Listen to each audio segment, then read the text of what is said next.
Pakistan ACC under 19 Asia कप जे final में भारत के 191 runs ते हाराए ट्रॉफी पंहिंजे नाले करे वरिती। भारत टॉस खटे पाकिस्तान के पहिरीं बैटिंग जी दावत ॾिनी। पाकिस्तानी टीम मुक़रर 50 ओवर्स में 8 विकेटुनि जे नुक़सान ते 347 रन्स ठाहियूं। सुमेर मिन्हास 113 बालुनि ते 17 चौकनि ऐं 9 छकनि जी मदद सां 172 रन्स जी शानदार इनिंग खेॾी। अहमद हुसैन 56, उस्मान गनी 25, कप्तान फरहान यूसुफ 19 ऐं हमज़ा ज़हूर 18 रन्स ठाहियूं। भारतीय टीम 348 रन्स जो हदफ़ पूरो करण जी कोशिश कंदे 156 रन्स ते ढेर थी वई। पाकिस्तानी बॉलर अली रज़ा 42 रन्स ॾेई 4 विकेटूं वरितियूं। मोहम्मद साइम, अब्दुल सुबहान ऐं हुज़ैफ़ा एहसन 2 विकेटूं वरितियूं। पाकिस्तान जे सुमेर मिन्हास के मैच सां गॾु टूर्नामेंट जे बहितरीन रांदीगर जो एवॉर्ड ॾिनो वियो। कामयाबी ते पाकिस्तानी टीम जो जशन शुक्राने जो सजदो कयो। एशियन क्रिकेट काउंसिल जे चेयरमैन मोहसिन नक़वी रांदीगरनि खे वाधायूं ॾिनियूं। सदर आसिफ ज़रदारी, वज़ीर आज़म शहबाज शरीफ़ ऐं वॾे वज़ीर मुराद अली शाह जूं बि क़ौमी टीम खे वाधायूं। किसी भी इस्लामी रियासत के अंदर रियासत के अलावा कोई जिहाद का हुक्म नहीं दे सकता। अतीउल्लाह व अतीउर रसूल व उलुल अम्रि मिनकुम, उलुल अम्र के मर्जी के बगैर, हुक्म के बगैर कोई जिहाद का जो है फतवा नहीं दे सकता। अल्लाह के नबी की हदीस नहीं है कि वो मुसलमान नहीं जिसके हाथ और जुबान से किसी और मुसलमान का नुकसान हो। हमारे पाकिस्तानी जो बच्चे हैं उनका खून जो है अफगानिस्तान के हाथों नहीं बहाया जा रहा। आज जो है वो TTP की तश्कीलें जो आती हैं उसमें से 70% अफगानी होते हैं। ये पाकिस्तान की कुर्बानियों का सिला आपको दिया जा रहा है और पाकिस्तान ने जो है इनको क्या कह रहा है, पाकिस्तान TTP और पाकिस्तान में से किसी एक को आप चूज कर लें। अफगानिस्तान के फितरल ख़वारिज ऐं पाकिस्तान मां कंहिं हिक जी चूंड करणी पवंदी। अफ़गान तालिबान जी पुठ भराई सां दहशतगर्दी वसीले पाकिस्तानी शहरनि खे निशानो बणायो पियो वञे। Chief of defence forces field marshal Syed Asim Munir चयो आहे त फितरल ख़वारिज जी जेका बि जोड़जक अफ़गानिस्तान मां ईंदी आहे उन में 70% अफ़गानी शामिल आहिनि। 10 डिसंबर ते आलमनि जे कन्वेंशन के ख़िताब में फील्ड मार्शल चयो त कंहिं बि इस्लामी रियासत में रियासत खां सवाइ केर बि जिहाद जो हुकुम या फतवा नथो ॾेई सघे। ऑपरेशन बुनियानुल मरसूस में अल्लाह जी मदद मिलंदे ॾिठी ऐं महसूसु कई। अल्लाह इस्लामी मुल्कनि मां हरमैन जे मुहाफ़िज़ जो शर्फ़ पाकिस्तान खे ॾिनो। रियासत तैयबा ऐं रियासत पाकिस्तान जा पाण में वेझा लाॻापा आहिनि।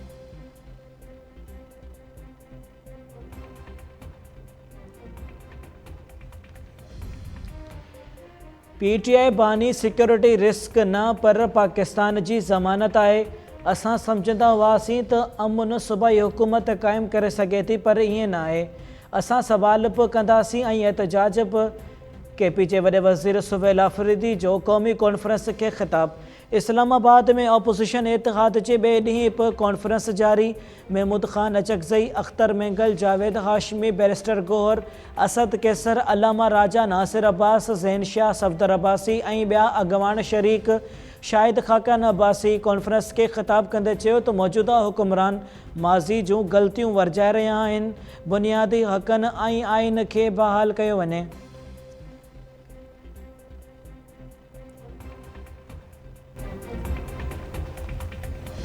हर गाली पंजाब को दी जाती है। नफरत का मरकज पंजाब बना दिया गया है। आम पंजाबी का फैसला साजी में भाई कोई किरदार नहीं है, फैसले तो कहीं और होते हैं। मैं ये सवाल अपने आप से पूछता हूँ, जवाब नहीं मिलता कि TTP से लड़ाई तो बनती है, BLA से लड़ाई तो बनती है, दहशत गर्दों का तो मुकाबला किया जाना चाहिए, मगर वो फोर्सेज जो आईने पाकिस्तान को मानती हैं उनके साथ आखिर हमारा क्या मामला है? पार पड़ती है, रगड़े लगाए जाते हैं, फिर बर्दाश्त भी किया जाता है। हमने पीपल्स पार्टी को बर्दाश्त नहीं किया, उनके साथ हंस के मिले पाकिस्तान की खातिर, तो हमें बाकी लोगों से भी बात करनी पड़ेगी। ये बात किए बगैर रास्ता नहीं बनेगा, बात करनी पड़ेगी। आज करें या कल, कल करें या परसों, बात करेंगे तो मसला हल होगा। इमरान खान साहब को चाहिए था नो कॉन्फिडेंस का जमहूरी तरीके से मुकाबला करते, उन्होंने नहीं किया। उनकी अपनी गलतियां बहुत हैं। अगर वो नो कॉन्फिडेंस के बाद कायदे हिज़्ब इख्तिलाफ बन के बैठ जाते तो बाकी था क्या? 1.25 साल 1.5 साल ना 9 मई होता, ना आज वो जेल में होते। किरदार मियां नवाज शरीफ साहब को अदा करना पड़ेगा। जहिड़ा ऐं फ़साद मुल्क खे कॾहिं बि अॻिते वठी न वेंदा आहिनि। नवाज़ शरीफ़ खे अॻिते अची मुल्की हालतूं ठीकु करणु घुरिजनि। नवाज़ लीग अॻवान ख़्वाजा साद रफ़ीक़ जो लाहौर में तक़रीब खे ख़िताब। ख़्वाजा साद रफ़ीक़ चयो आहे त वज़ीर आज़म शहबाज़ शरीफ़ जे करे पाकिस्तान ॾिवाले खां बची वियो। PTI बानी पंहिंजो केस पाण ख़राबु कयो आहे। अॼु संदसि हक़ में केर बि ज़मानत ॾियण लाइ तयारु न आहे। आज़म नज़ीर तारड़ चयो त असांखे अॼु नेशनल डायलॉग ऐं सियासी मिसाक जी ज़रूरत आहे। सियासी ऐं मुआशी इस्तेहकाम खां सवाइ को बि मुल्क तरक़ी नथो करे सघे। राणा सनाउल्ला चयो त 9 मई ते साज़िश तहत बाहियूं ॾेई हंगामा कया विया। जॾहिं सियासी पार्टियूं डायलॉग खां इनकार कंदियूं आहिनि त सियासी अदम इस्तेहकाम थींदो आहे।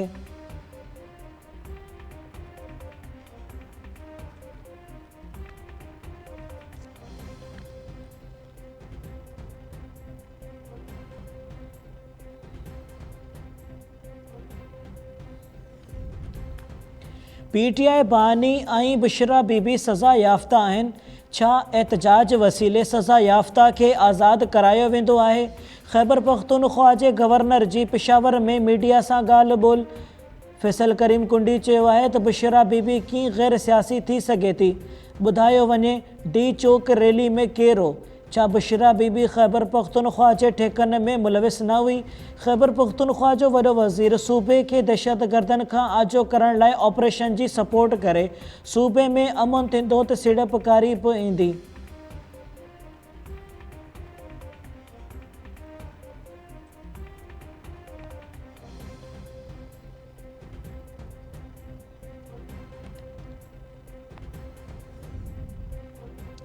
तवानाई वज़ारत मुल्क में समूरनि सोलर वापेदारनि लाइ नई नेट मेटरिंग पॉलिसी जी मंज़ूरी ॾेई छॾी। नए सोलर नेट बिलिंग तहत फ़ी यूनिट अघु 11 रुपयनि ताईं हूंदो।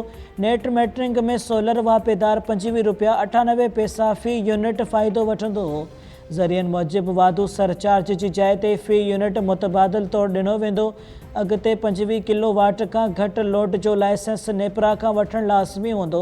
वापेदार सां सोलर मुआहिदे जो मुदो 7 सालनि मां घटाए 5 साल कयो वियो। वफ़ाक़ी तवानाई वज़ारत चयो आहे त नेट मेटरिंग सां गॾु नेट बिलिंग सिस्टम बि लागू हूंदो।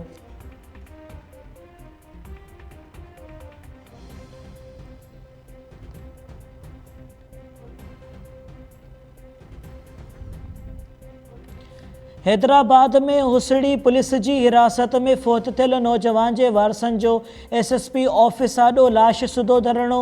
वारसनि एम्बुलेंस में लाश रखी प्रेस क्लब ऐं उन खां पोइ SSP ऑफिस आॾो धरणो आयो। वारसनि जो चवणु आहे त हुसड़ी पुलिस नौजवान मोहम्मद इसहाक़ खे हिरासत दौरान मुबैना तशद्दुद करे क़त्ल करे छॾियो।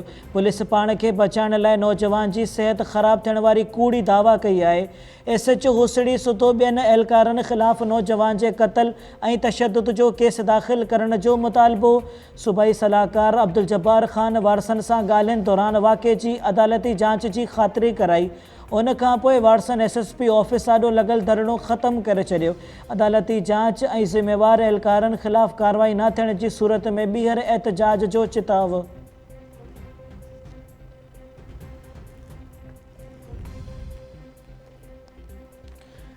नूरियाबाद भरिसां M9 मोटरवे ते पुलिस पारां पीछो करण ते कार जो ट्रालर खे टक्कर। कार में सवार 2 नौजवान हमीदुल्ला बिरोही ऐं मोहम्मद आसिफ़ ज़ख़्मी। पुलिस ज़ख़्मी नौजवाननि ते कड़की पई।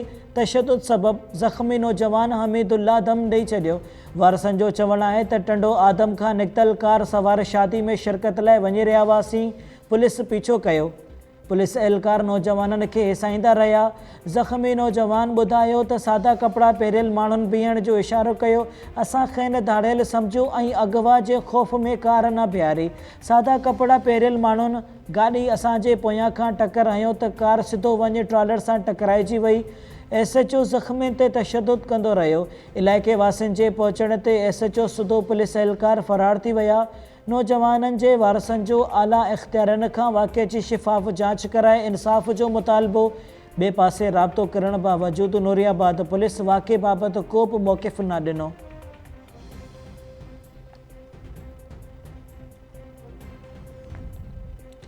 कमु शहीद भरिसां कचे जे इलाइक़े सोनम्याणी में पुलिस ऐं रेंजर्स जो ऑपरेशन। ड्रोन हमले में 50 लख इनाम याफ़्ता बदनाम धाड़ेल छल्लू जखराणी मारिजी वियो। पुलिस मारिजी वियल धाड़ेल जो लाश तेवील में वठी छॾियो। पुलिस जो चवणु आहे त धाड़ेल छल्लू बखराणी कचे में मुक़ाबले दौरान मारिजी वियो। हू बदनाम धाड़ेल तनवीर इंटर जो वेझो साथी ऐं पंजाब पुलिस एहलकारनि जी शहादत में मुलविस हो। पंजाब सरकार मथस 50 लख रुपया इनाम रखियो हो।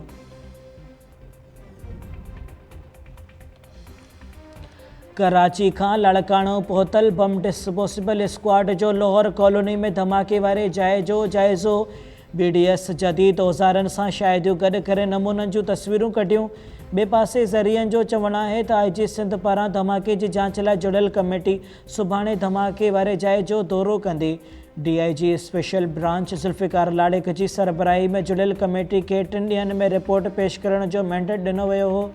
लाड़काणो जी लाहौर कॉलोनी में घर अंदरि धमाके जे नतीजे में 2 औरतूं ऐं 2 ॿार फ़ौत थिया हुआ।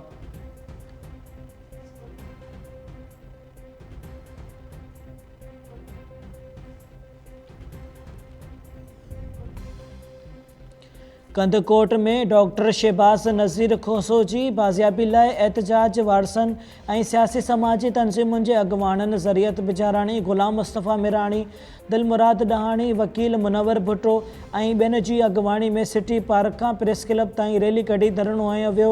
वॾे अंग में शहरनि जी शिरकत। अॻुवाणनि मुतालबो कयो त फ़ौरी तौरु डॉक्टर शहबाज़ नज़ीर खोसो खे बाज़ियाब करायो वञे।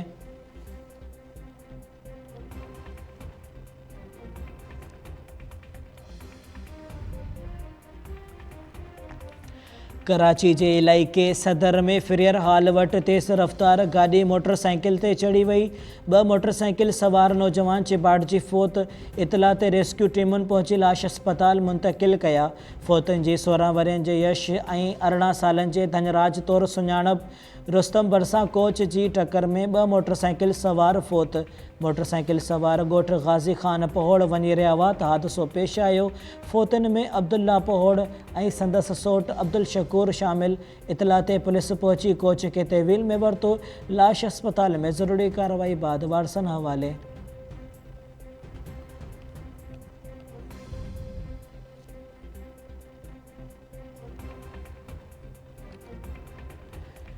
ऐं सखर आलमी मैराथन मराकश जे अल यूसुफ अब्दुल मजाद खटे वरिती। अब्दुल मजाद अल यूसुफ मुक़रर 42 किलोमीटर्स जो फ़ासिलो 2 कलाक 22 मिनटनि में तय कयो। एथोपिया जे एथलीट बी ऐं केनिया जे एथलीट 3 पोज़ीशन हासिल कई। औरतुनि जे 10 किलोमीटर डोड़ में केनिया जी मियोनी मितूको पहिरीं पोज़ीशन माणे वरिती। जापानी एथलीट बी ऐं पाकिस्तानी एथलीट महानूर 3 पोज़ीशन हासिल करे वरिती। आलमी मैराथन में 3000 खां वधीक मर्द ऐं औरत एथलीट्स हिसो वरितो।